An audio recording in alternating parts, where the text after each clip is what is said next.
Today's story: The Madman's Web. I looked at the sunset beaming on the horizon in the distance. The treacherous waves crashed against the large boulders afar. I could feel my hands slowly become clammy over the thought that nightfall was coming. My whole body tensed up with nerves like never before. Captain Kane spoke. "Old Pacific sure is wild tonight, isn't it?" "Indeed. Are you sure we should be going out to the island?" The radar on the boat said there was a storm up north towards there. "I don't think we will even get out of here." Kane gives me a big-bellied laugh and points to his beloved boat. Kathy is plastered on the right side and faces us in enormous crimson-red letters. I remember the faint memory of Kane hand-painting her name. I would watch him on a wooden stool I propped up myself on the docks here at Green Bay Marina. My favorite detail was the loop on the letter Y. He curved his hand with precision like he had the wheel when he prowled these waters. Now I looked at it with fear as I imagined those letters as blood rushing over the side of the boat. Kathy is unwavering, my boy. She could handle the power of 1,012-foot waves if she wanted. Have you never been out on the Pacific? These waters can be brutal even on the calmest of days. I avoided his question and adjusted my Outback boating hat. My wife came over and kissed me on the cheek while she handed me my leather briefcase bag and camera. She took a step back and I admired her beautiful emerald eyes. They were calming enough that I could get lost in them so that I didn't have to look back at the deep blue of the sea any longer. Unfortunately, Kane broke my gaze. "Come on, lovebird. We've got bigger fish to fry." He untied the bow line attached to the dock cleat and the spring lines near the bow. Then, he strolled into the wheelhouse to prepare the engine. Russell was an impatient man, so I always knew it was time to go once he went into the wheelhouse. He would never call for me twice. I pushed the dock stair ladder away from the boat as I climbed in. The boat smoothly rumbled beneath me, but somehow, I was still startled, as if it was the loudest noise in the world. I sat towards the front of the vessel while Kane finally set off into deeper waters. I was still frightened by it all beneath me. I thought about how Kane and I were quite the hysterical mix. Growing up, Kane had a passion for the sea that he's cruising on for life now. Meanwhile, I was a land-loving kid a few years younger than him who enjoyed hunting animals merely as a hobby. Now I am a self-employed hunter with a wildlife license in my name. 5 years ago, I went out to do unauthorized big-game hunting on the island of Santa Clara. Kane's only job on the secret mission was to take me out every quarter of the year to hunt. The news claims there is a ravenous black bear out somewhere on the island. It's unexplained as to how it ended up in Santa Clara. There's a former prison at the top of the hill on the island. Residents of Green Bay have allegedly discussed that a group of fishers illegally caged the animal and set it loose for prisoner escapees. However, the island has been closed for nearly 10 years now.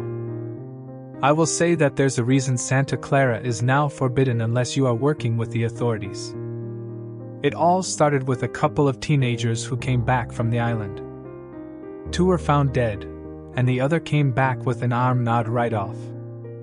Then, I found out another story from officials where a man fishing off the island was nothing but remains when they found him.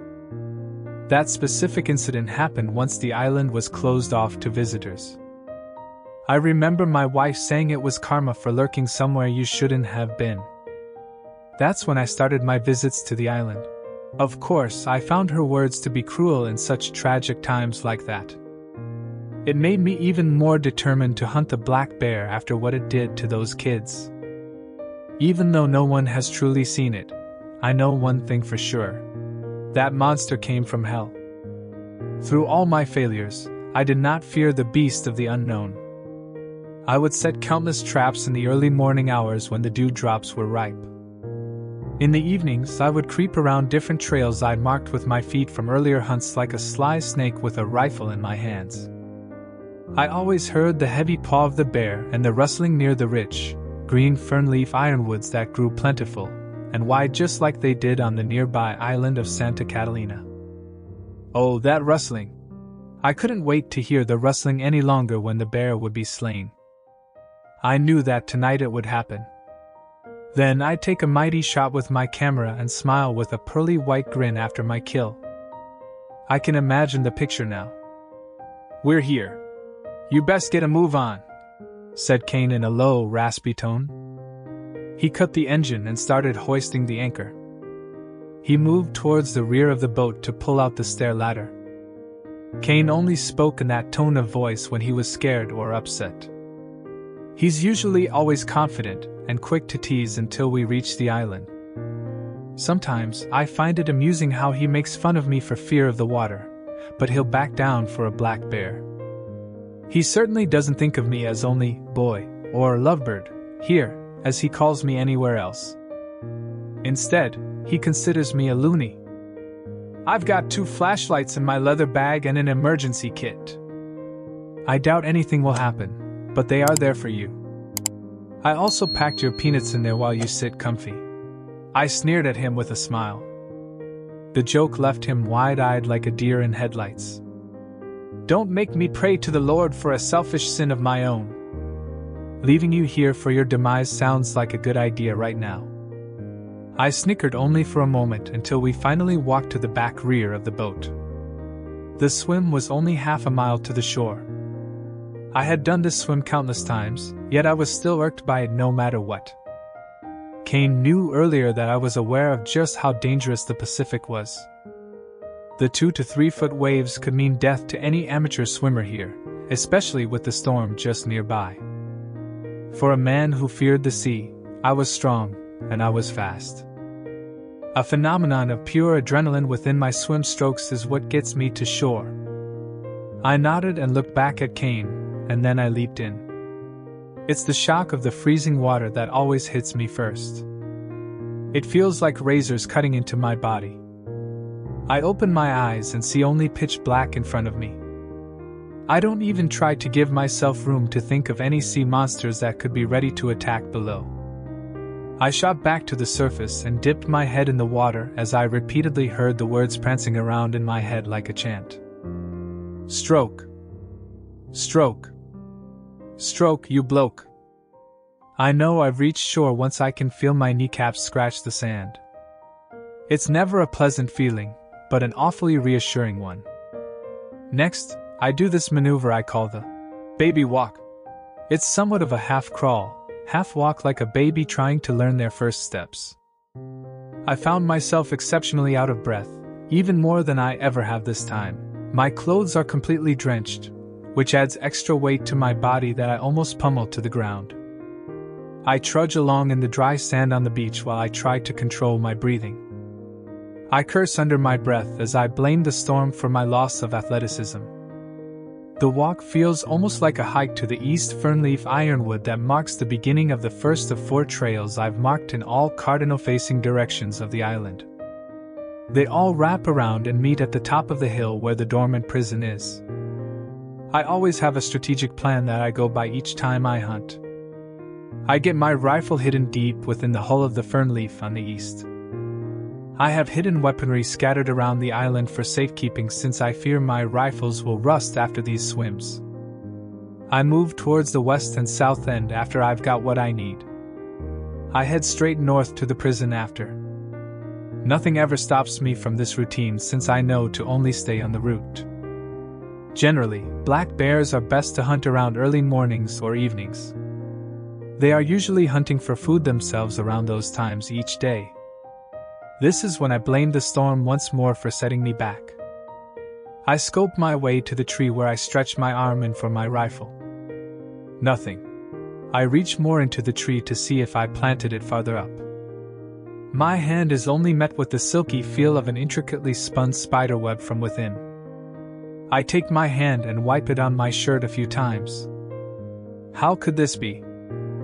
I am certain that I remember each place where I have bestowed my weapons. My skin grows hot as a surge of frustration moves through me. I know that I am very meticulous, so the possibility that I have misplaced my rifle isn't exactly the first thought. I curse only in my mind just to keep myself quiet. My only course of action is to move towards the head of the trail. The east trail is always steepest, so I make my way up the ascent like a march during a soft ballad. I envision the rifle buried in the soil just below a patch of shrubbery at the start of the west trail.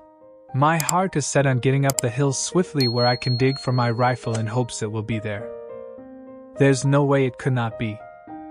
It feels like a fortnight has passed since the start of the trail. I start to wonder how Kane is doing back on the boat. I imagine him either holding the flashlight cowardly or babbling about how long I've been gone to Kathy. The scenarios come to a halt, and I stop in my tracks when I hear the rustling behind me. There's this intense feeling that the black bear has set its eyes on me, and I know it. I feel almost a sense of powerlessness without a weapon at my defense. I hear something slowly work towards me while I'm in the open. I started to think quickly of an escape plan like the prisoners the Green Bay residents talked about. The trails only lead me uphill, and I refuse to find myself at the top dueling a bear with my hands. I can only do what I don't want to do and go off the marked trails. I bolt off to the left of the trail and can hear it on my tail. There are not many fatalities that happen within the United States due to a black bear.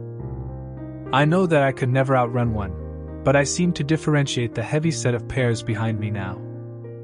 I am not being chased by a black bear. The footsteps catch up with me no matter the rate at which I run.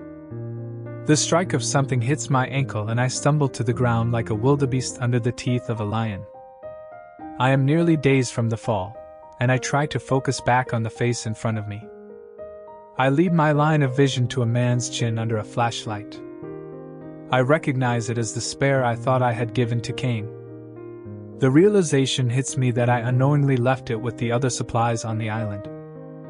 The disheveled man drops the flashlight at my feet, and I grasp for it to shine it on the rest of my perpetrator. He morbidly stands almost like a zombie. He is slightly hunched over with a wickedly carnivorous smile and dark eyes. His shirt and trousers were nearly in tatters. The skin of his hands was stained with blood and soil from the rifle. I knew I couldn't give up so easily. I could not fight a bear since it was painfully obvious who would win. For a human, it is every man for himself, and only one shall win in the end. I pulled myself up from the ground and I heard something unleash from above. In an instant, a net larger than the entirety of my body engulfed me. I heard shuffling and grunts as I fought tooth and nail to get out of the net that fell on top of me. My strength was no match for the madman and the trap of his own. I was sealed tight in a thick rope that constrained my body. At last I could not move, nor could I even breathe with how tight the rope bound my limbs, torso, and throat. The man grabbed me tightly by the ankles and began to pull as he heaved me back up to the trail. My throat became hoarse as my shouts echoed off into the wilderness in hopes that Kane would come for me in the night. He never did. If you've listened until now, make sure you like and subscribe, so you'll know when the next story comes around.